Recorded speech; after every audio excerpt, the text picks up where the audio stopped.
Good morning students. स्वागत है आप सभी का हमारे चैनल स्टडी विद अभिमान में। तो आज मैं आपके लिए यूपी बोर्ड एग्ज़ाम 2021 के लिए क्लास 10th के लिए इंग्लिश की क्लास लेकर आई हूँ। तो अगर अभी तक आपने हमारे चैनल स्टडी विद अभिमान को सब्सक्राइब नहीं किया है तो चैनल को सब्सक्राइब कर लीजिए और बेल आइकन पर क्लिक कर लीजिए। तो चलिए फिर आज की इस वीडियो को स्टार्ट करते हैं। तो आज की इस वीडियो में हम पढ़ने वाले हैं जो आपका लेसन है द इंचेंटेड पोल, इसका पार्ट 5th हम यहाँ पर पढ़ने वाले हैं। तो इससे पहले आपके इस लेसन के 4 पार्ट्स जो हैं वो ऑलरेडी अपलोड कर दिए गए हैं। अगर आपने वो वीडियोस नहीं देखी है तो आप चैनल पर जाकर उस वीडियोस को देख सकते हैं। तो आज के इस वीडियो में हम आपके इस चैप्टर के 3rd पैसेज को पढ़ने वाले हैं। तो इससे पहले मैंने आपको 4 पार्ट जो आप था उसमें आपको मैंने 2 पैसेज सॉल्व करवाए थे। तो आज की इस वीडियो में हम आप इस लेसन के 3rd पैसेज को सॉल्व करेंगे। तो चलिए फिर आज की इस वीडियो को हम स्टार्ट करते हैं। तो यहाँ पर आपका पैसेज लिखा हुआ है और ये पैसेज जो है वो आपका एग्ज़ाम के पॉइंट ऑफ व्यू से इम्पॉर्टेंट है, क्योंकि आपका जो ये पैसेज है ये आपका एग्ज़ाम जो आपका यूपी बोर्ड एग्ज़ाम 2011 में ये आपका पैसेज पूछा जा चुका है। तो आपके एग्ज़ाम के पॉइंट ऑफ व्यू से ये पैसेज आपका इम्पॉर्टेंट हो जाता है। तो आपको यहाँ पर पैसेज पढ़ना है और पैसेज से रिलेटेड आपको यहाँ पर क्वेश्चन आंसर इसके करने हैं। तो चलिए फिर वीडियो को हम स्टार्ट करते हैं। तो आपका यहाँ पर पैसेज क्या लिखा हुआ, आपका यहाँ पर पैसेज लिखा हुआ है इट ट्यूक युधिष्ठिरा से लेकर आपका यहाँ पर डिसअपियर्ड तक लिखा है। तो पूरा पैसेज हम नहीं पढ़ेंगे, क्योंकि जब मैंने आपका इस लेसन का जब आपका ट्रांसलेशन करवाया था हिंदी में तो वहाँ पर मैंने सारे पैसेज अच्छे से पढ़े थे और सारी आपका इसका हिंदी ट्रांसलेशन अच्छे से समझाया हुआ था। तो अब यहाँ पर हम इसके क्वेश्चन को यहाँ पर सॉल्व करेंगे। तो चलिए हम यहाँ पर सबसे पहले आपका इसका फर्स्ट क्वेश्चन देख लेते हैं कि फर्स्ट क्वेश्चन आपसे यहाँ पर क्या पूछा गया है। तो यहाँ पर आपका लिखा हुआ है फर्स्ट क्वेश्चन क्या लिखा हुआ है यहाँ पर आपका लिखा हुआ है कि write the name of lesson from which the above noted passage has been taken and also give the name of author. तो जो आपका ये क्वेश्चन होता है, जो आपका फर्स्ट क्वेश्चन होता है, ये आपका हर पैसेज में पूछा जाता है और ये जो क्वेश्चन होता है आपके एग्जाम के पॉइंट ऑफ व्यू से मोस्ट इम्पॉर्टेंट होता है। अगर आपको लेसन का नाम और राइटर का नाम पता रहेगा तभी आप इस क्वेश्चन का आंसर कर पाएंगे। तो जब मैंने आपकी क्लासेस स्टार्ट करी थी इंग्लिश की तो पहले ही मैंने आपको बता दिया था कि आपके जितने भी लेसन हैं आपको लेसन के नाम और उसके राइटर के नाम अच्छे से याद कर लेने हैं, क्योंकि इससे आपका एक क्वेश्चन आपके एग्जाम में पूछा जाता है। तो इसलिए मैंने आपको पहले ही बता दिया था। तो यहाँ पर आपसे पूछा गया है, क्या पूछा गया आपसे यहाँ पर कि write the name of the lesson from which the above noted passage has been taken and also give the name of author. तो आपका इसका हिंदी मीनिंग क्या हो जाएगा, तो एक बार मैं आपको हिंदी में भी बता देती हूँ। जैसा कि आप यहाँ पर देख पा रहे हैं आपका यहाँ पर हिंदी में भी लिखा हुआ है ताकि आप क्वेश्चन को अच्छे से समझ सकें और आपको कोई कन्फ्यूज़न ना हो। तो यहाँ पर आपका लिखा है कि उस पाठ का नाम लिखिए जिसमें से यह गद्य खंड से लिया गया है तथा इसके लेखक का नाम भी बताइए। तो आपको जो आपका ये पैसेज यहाँ पे दिया हुआ है तो आपको बताना है कि आपका ये पैसेज किस लेसन से लिया गया है और उसके राइटर कौन है। तो ये आपको इसमें पूछा गया है। तो जिसका आंसर क्या हो जाएगा, तो इसका आंसर हम देख लेते हैं। तो आपका इसका आंसर यहाँ पे हो जाएगा the name of the lesson is the enchanted pool. ये आपका लेसन का नाम है और इस लेसन के राइटर कौन है, तो the writer of the lesson is C Rajagopalachari. ये इसके राइटर हैं। जो आपका लेसन है द इंचेंटेड पूल, इसके राइटर कौन है, इसके राइटर हैं सी राजगोपालाचारी। तो आपका इसका आंसर हो जाएगा the name of the lesson is enchanted the enchanted pool, the writer of the lesson is C Rajagopalachari. ये आपका इसका आंसर हो जाएगा। फिर इसके बाद आपका यहाँ पर हिंदी में भी लिखा, तो हिंदी में भी आपको मैं यहाँ पर बता देती हूँ एक बार। आपका यहाँ पे लिखा हुआ कि पाठ का नाम द इंचेंटेड पूल है और इसके लेखक सी राजगोपालाचारी हैं। ये आपका इसका आंसर हो जाएगा। फिर इसके बाद आपसे क्या क्वेश्चन पूछा गया है, इसके बाद आपसे यहाँ पे क्वेश्चन पूछा गया है कि वाई यक्षा वाज प्लीज्ड। क्या पूछा गया आपसे क्वेश्चन, आपसे यहाँ पे एक क्वेश्चन पूछा गया है कि वाई यक्षा वाज प्लीज्ड। तो यहाँ पर आपसे पूछा गया कि यक्ष जो थे वो प्रसन्न क्यों थे। तो आपसे यहाँ पर ये क्वेश्चन पूछा गया है।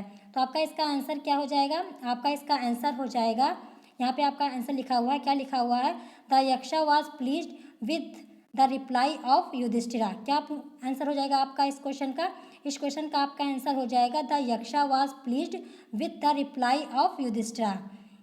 तो यक्ष जो है वो क्यों प्रसन्न हुए थे, तो यक्ष जो है वो युधिष्ठिर के उत्तर से प्रसन्न हुए थे। ये आपका इसका आंसर हो जाएगा। तो यहाँ पर आपको हिंदी में भी इसीलिए लिखा हुआ है ताकि आप क्वेश्चन को अच्छे से समझ सकें। फिर इसके बाद आपसे नेक्स्ट क्वेश्चन क्या पूछा गया था, तो इसमें आपका थर्ड क्वेश्चन है। तो इसमें आपका क्या पूछा गया, इसमें आपसे पूछा गया है कि what did he ask Yudhishthira. क्या पूछा है इसमें, what did he ask Yudhishthira. तो इसका हिंदी मीनिंग क्या हो जाएगा आपका अगर इस हिंदी में इसका क्या हो जाएगा, तो इसका हो जाएगा हिंदी आपका, उसने युधिष्ठिर से क्या पूछा। तो जो यक्ष थे वो युधिष्ठिर से क्या पूछते हैं, आपका इसका ये हो जाएगा क्वेश्चन। तो इसमें आपका लिखा हुआ है कि what did he ask Yudhishthira, तो उसने युधिष्ठिर से क्या पूछा, ये आपका इसमें क्वेश्चन पूछा गया है, क्वेश्चन नंबर थर्ड। इसका आंसर हम देख लेते हैं। इसका आंसर आपका क्या हो जाएगा, इसका आपका आंसर हो जाएगा why did you choose Nakula in preference to Bhima who has the strength of 16,000 elephant and why not Arjuna whose strength in arms is your protection. ये आपका इसका आंसर हो जाएगा। तो एक बार मैं आपको हिंदी में भी इसका आंसर बता देती हूँ। आपका यहाँ पे क्या लिखा हुआ है कि आपने भीम की जगह नकुल को क्यों चुना, और ये कौन कह रहा है, ये यक्ष कह रहे हैं युधिष्ठिर से। कौन कह रहा है, यक्ष कह रहे हैं युधिष्ठिर से। क्या कह रहे हैं यक्ष कह रहे हैं कि आपने भीम की जगह नकुल को क्यों चुना, जिसमें 16,000 हाथियों की शक्ति है। किसमें 16,000 हाथियों की शक्ति है, भीम में। फिर इसके बाद क्या कह रहे हैं यक्ष कह रहे हैं कि अर्जुन को क्यों नहीं, जो आपकी भुजाओं की ताकत है। ये आपका इसका हिंदी मीनिंग हो जाएगा। क्या हो जाएगा कि आपने भीम की जगह नकुल को क्यों चुना, जिसमें 16,000 हाथियों की शक्ति है। अर्जुन को क्यों नहीं, जो आपकी भुजाओं की ताकत है। ये आपका इसका आंसर हो जाएगा, जो आपका थर्ड क्वेश्चन था। क्या था आपका third question, what did he ask Yudhishthira, उसने युधिष्ठिर से क्या पूछा। तो यक्ष जो है वो युधिष्ठिर से क्या पूछते हैं, तो ये आपका इसका आंसर हो जाएगा। इसके बाद आपका नेक्स्ट क्वेश्चन क्या पूछा गया है, इसके बाद आपका फोर्थ क्वेश्चन है। तो फोर्थ क्वेश्चन क्या पूछा गया है, यहाँ पर लिखा हुआ है what was the reply of Yudhishthira.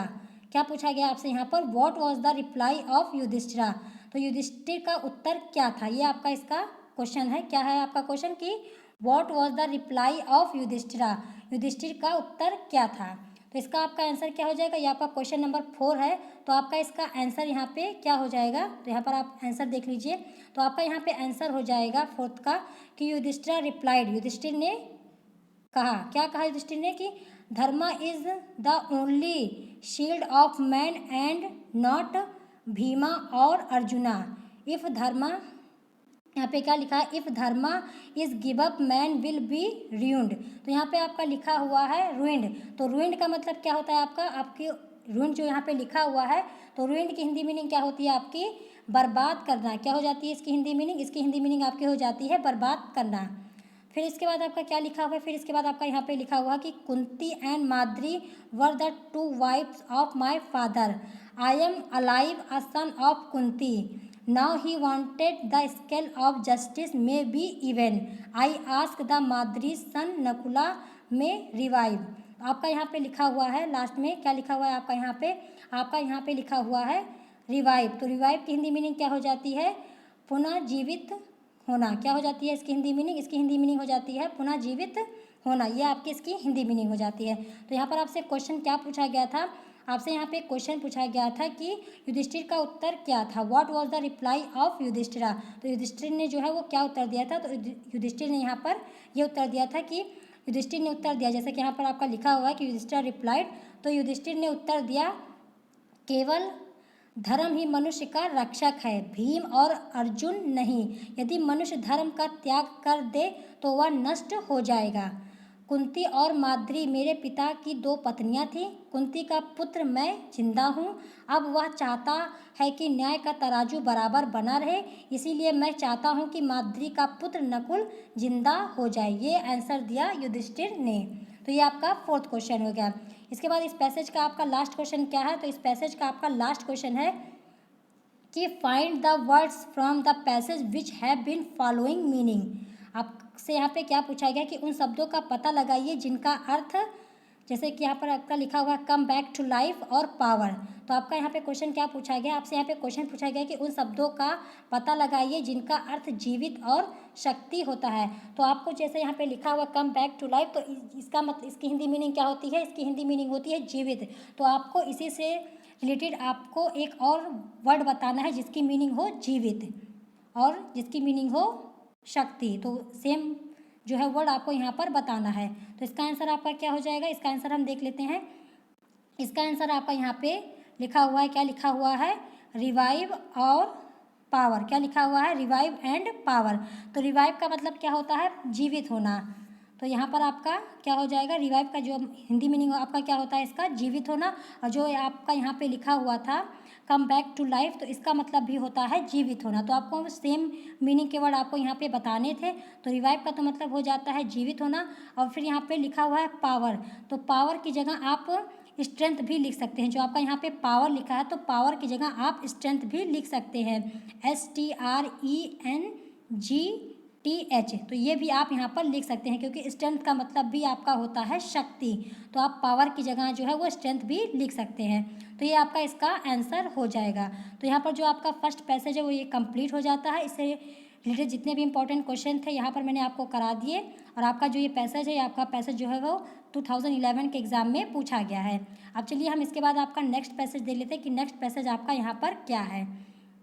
तो नेक्स्ट पैसेज आपका यहाँ पे लिखा हुआ है। तो नेक्स्ट आपका यहाँ पे लिखा हुआ है आपका पैसेज डी। तो ओ यक्षा धर्मा इज ओनली से लेकर आपका यहाँ पर मे रिवाइव तक आपका ये पैसेज है। तो आपका ये पैसेज जो है काफ़ी छोटा है। तो जो छोटे पैसेज होते हैं वो आपके एग्ज़ाम में ज़्यादातर पूछे जाते हैं। जैसा कि आपका ये जो पैसेज है आपका, ये आपके एग्ज़ाम 2013 और 2016 में आपके ये पैसेज पूछे गए हैं। तो जो आपका ये पैसेज है ये आपके यूपी बोर्ड एग्ज़ाम 2013 और 2016 में पूछे गए हैं। तो जो आपके छोटे पैसेज होते हैं वो आपके एग्ज़ाम में आने के उनके चांसेस ज़्यादा होते हैं। तो आप इस पैसेज को अच्छे से पढ़ लीजिएगा। तो आपका ये पैसेज है और इससे रिलेटेड आपके यहाँ पे क्वेश्चन दिए गए हैं। तो चलिए हम क्वेश्चन को यहाँ पर डिस्कस कर लेते हैं। तो आपका फर्स्ट क्वेश्चन यहाँ पे क्या पूछा गया है, आपसे यहाँ पे फर्स्ट क्वेश्चन पूछा गया है कि why did Yudhishthira ask for Nakula's revival. क्या पूछा गया आपसे यहाँ पे पूछा गया है कि why did Yudhishthira ask for Nakula's revival. तो आपसे ये क्वेश्चन यहाँ पे पूछा गया। तो आपका इसका हिंदी मीनिंग क्या हो जाएगा, आपका यहाँ पे हिंदी मीनिंग हो जाएगा कि युधिष्ठिर ने नकुल को जिंदा करने के लिए क्यों कहा। तो आपका यहाँ पर ये इस क्वेश्चन का हिंदी मीनिंग हो जाएगा। तो इसका आंसर क्या हो जाएगा, तो आपका यहाँ पे इसका आंसर लिखा हुआ था। आप यहाँ पे इसका आंसर देख लीजिए। आपका यहाँ पर आंसर लिखा हुआ है कि Kunti and Madri were the two wives of my father. I am alive a son of Kunti in order that the scale of justice may be even. I ask that Madri son Nakula may revive. तो ये आपका इसका answer हो जाएगा। तो आपका इसका answer क्या हो जाएगा, इसकी हिंदी मीनिंग मैं आपको यहाँ पे बता देती हूँ कि यहाँ पे क्या लिखा हुआ है कि मेरे पिता की 2 पत्नियाँ थी, कुंती तथा माद्री। कुंती का पुत्र मैं जिंदा हूँ, न्याय का तुला बराबर रहे, इसीलिए मैं कहता हूँ कि माद्री का पुत्र नकुल भी जिंदा हो जाए। ये आपका इसका आंसर हो जाएगा, जो कि आपका फर्स्ट क्वेश्चन है आपका why did Yudhishthira ask for Nakula's revival. ये आपका ये क्वेश्चन है। इसके बाद आपका नेक्स्ट क्वेश्चन क्या पूछा गया है, नेक्स्ट क्वेश्चन आपसे यहाँ पे पूछा गया है कि what will happen if dharma is give up. क्या पूछा गया है नेक्स्ट क्वेश्चन आपसे पूछा गया है कि what will happen if dharma is give up. तो इसका हिंदी मीनिंग क्या हो जाएगा आपका कि यदि धर्म को त्याग दिया जाए तो क्या होगा। ये आपका यहाँ पे क्वेश्चन पूछा गया है, क्वेश्चन नंबर 2 कि यदि धर्म को त्याग दिया जाए तो क्या होगा। तो आपका इसका आंसर क्या हो जाएगा, आपका इसका आंसर यहाँ पे हो जाएगा कि if Dharma is give up a man will be ruined. क्या हो जाएगा आपका, अगर if Dharma is give up a man will be ruined.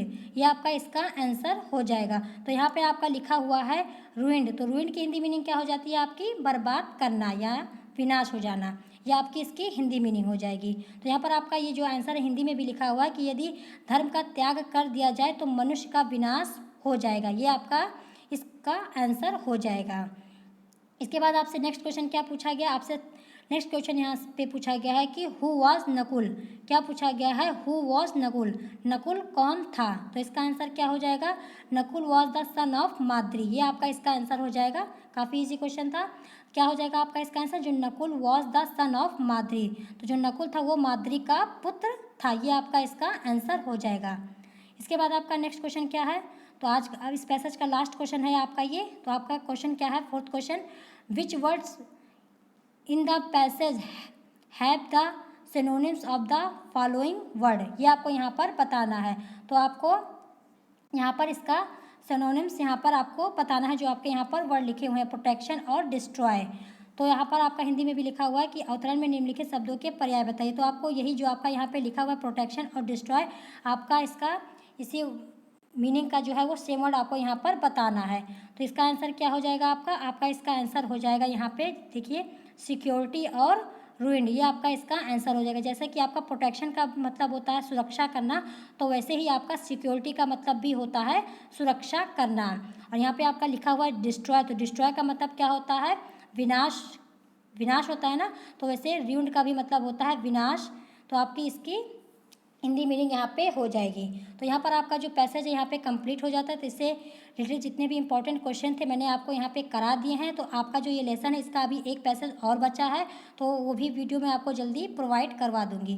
तो अगर आज की इस वीडियो में आपको कोई चीज़ ना समझ में आई हो या आपका कोई डाउट हो तो आप कमेंट सेक्शन में जाकर पूछ सकते हैं, तो वहाँ पर मैं आपको रिप्लाई दे दूँगी। तो अगर आज की वीडियो आप सबको पसंद आई हो तो वीडियो को लाइक करना, शेयर करना और चैनल को सब्सक्राइब करना मत भूलिएगा। तो आज की वीडियो में इतना ही, फिर मिलूँगी आपसे नेक्स्ट वीडियो में। Thanks for watching.